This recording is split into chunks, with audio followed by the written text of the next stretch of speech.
Okay, so if you just wanted to see the differences straight up between the filters and not using the filter, then there they are.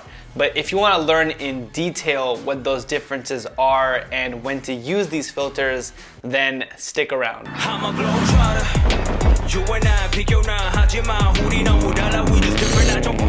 Okay, so this is the All Day Polarized pack by Freewell for the DJI Mavic 3. Now look, this video is not sponsored, but Freewell did send me these filters for free to review. But if they suck because they're not paying me, I'll be honest with you guys. So initially, I didn't understand the purpose of using ND filters on a drone with variable aperture like the DJI Mavic 3 or the DJI Mavic 3 Cine.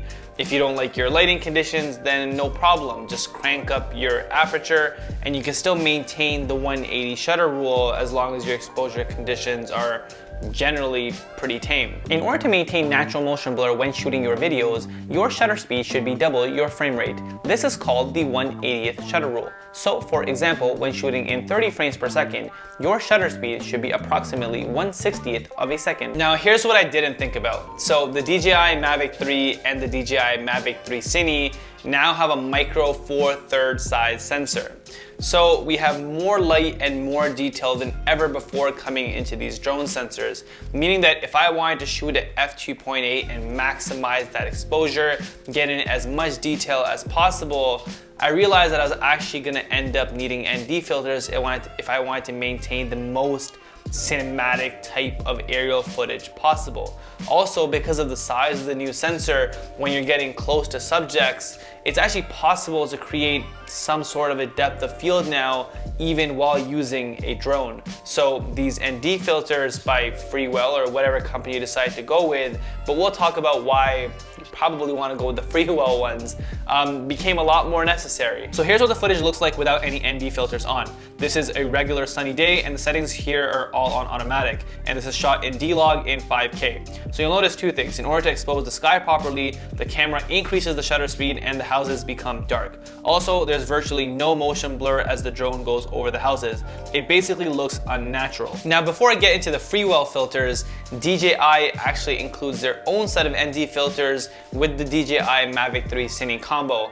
And for that price, they better. So this is what the footage looks like shot in D-Log 5K with a shutter of 1/60th of a second at f2.8 and an ISO of 100. And this is using the DJI ND16. You'll notice that the exposure is way more balanced and you actually see motion blur on the houses as the drone whips by.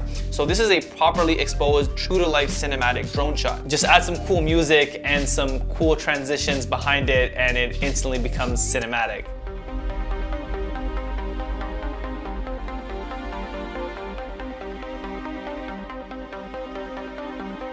Now, there's a special difference between the DJI filters and the Freewell filters.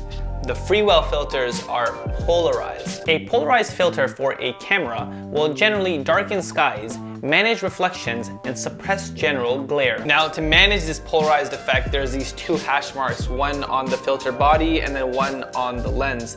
And all you have to do is line them up.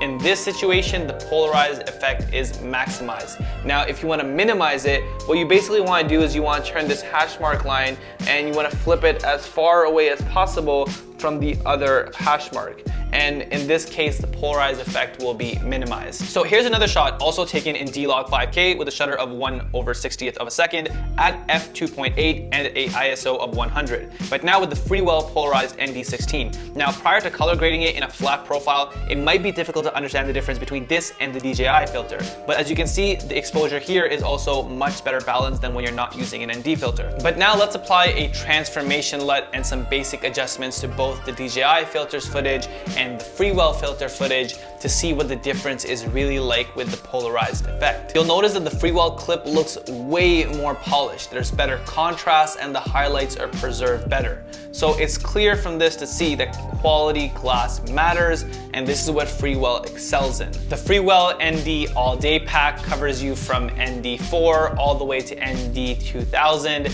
and there's also a CPL filter in the pack. So basically you're covered for any situation as the name suggests. Now, if you guys are interested in picking up a pack, I'll leave the link down below in the description. Again, this video is not sponsored. Now that's it for this video, and as always, you guys know the drill. If you enjoyed it, if you liked it, then smash that like button. It really helps out the video. Also, if you guys enjoy this kind of stuff, these filter reviews, leave a comment below. Tell Freewell to sponsor us so we can keep making more of these videos. But again, all jokes aside, if you guys are into photography, filmmaking, all that stuff, then definitely subscribe to the channel. I'd really appreciate it. That's all I have for this one. I'll see you guys in the next one, and until then, keep creating.